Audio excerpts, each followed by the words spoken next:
there's a chat in the Gemara about what bracha you make first. So you got a few different kinds of food before you. Which blessing first? And one of the disagreements is about the priority that the seven species of the land get.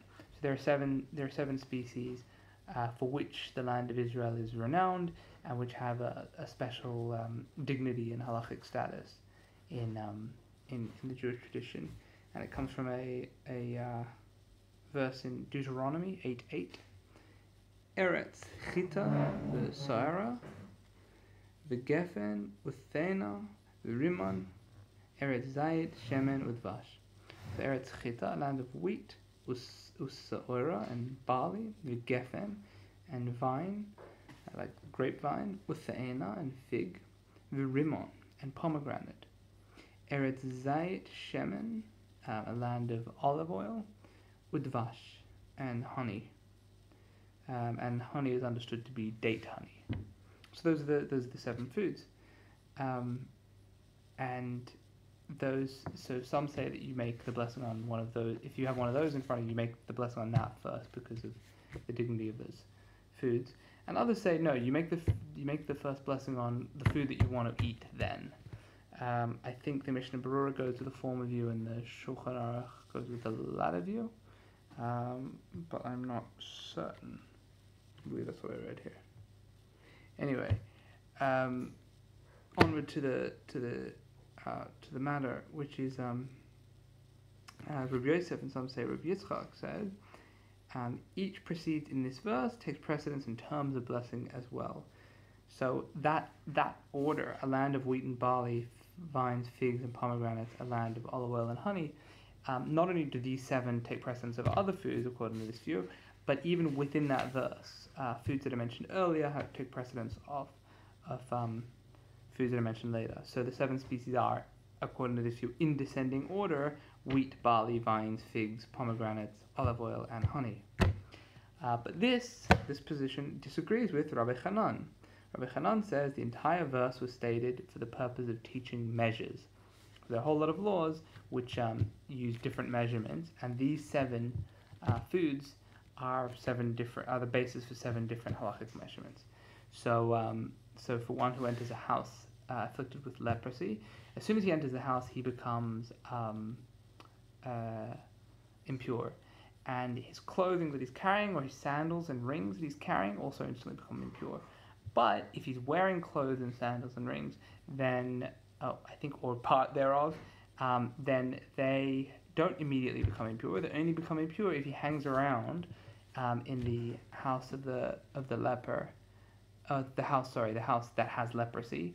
If he hangs around there long enough to eat half a loaf, and it's specified it's a wheat bread loaf, not a barley bread loaf, and it's while reclining and eating with a relish.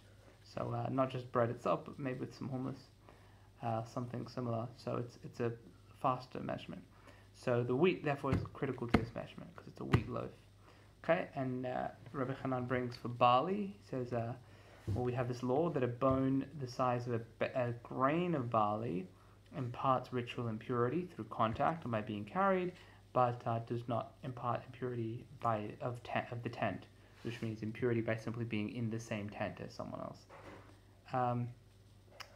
Vines is the quantity of the quarter log of wine for a Nazarite.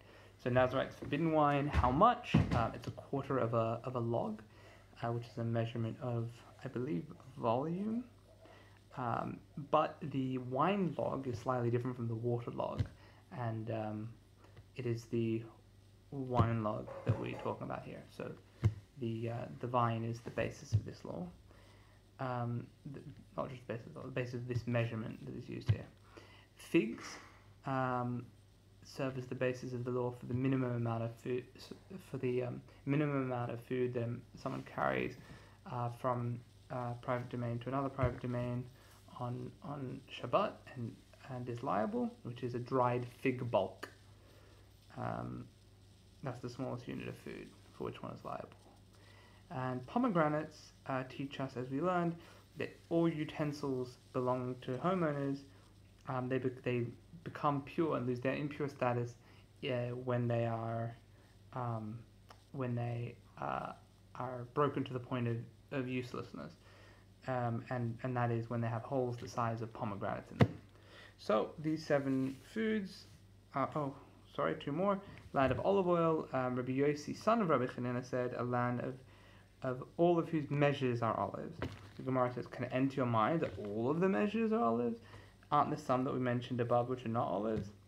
Rather say a land of most of whose measures are olives, because the primary measurement used in halachic matters is the size of the olive, the average sized olive, the medium olive, which for them a medium olive. I think it's much bigger than the most modern olive.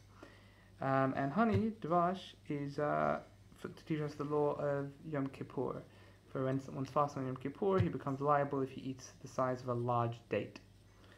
And the other Amor says, this verse is in reference to the halachas of precedence and blessings.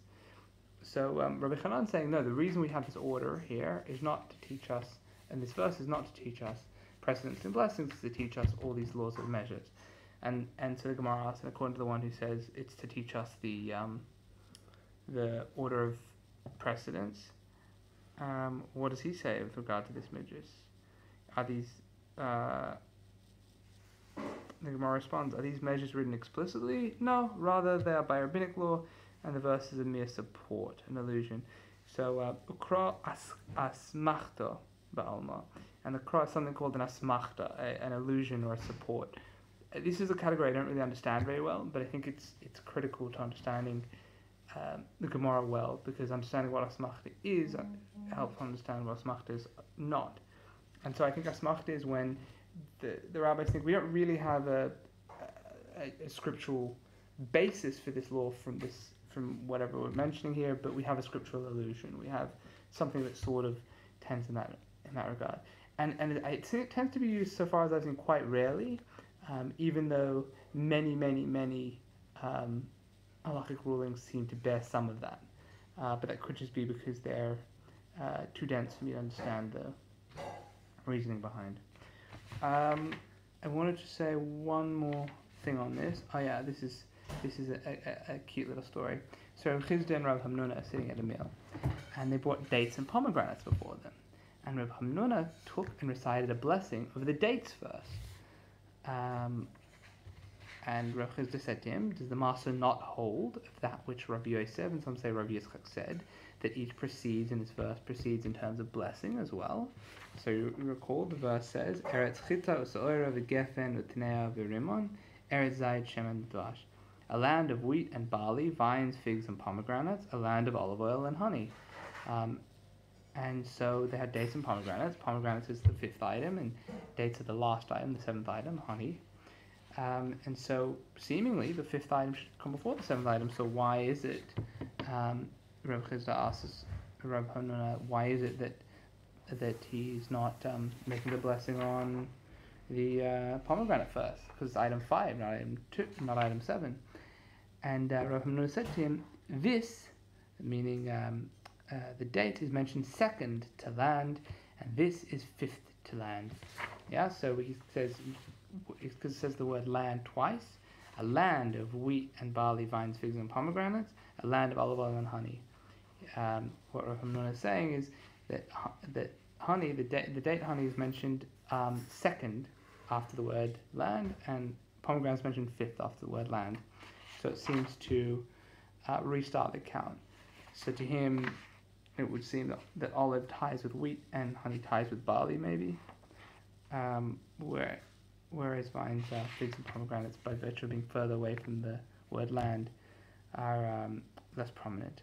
Rav Chisda said to him admiringly, Man yahev lan nigre defar zela uneshama necha. Who will give us iron legs that we may serve you? Who will strengthen us that we may continue to serve you and continue to hear your good halachic ideas? All right, many blessings.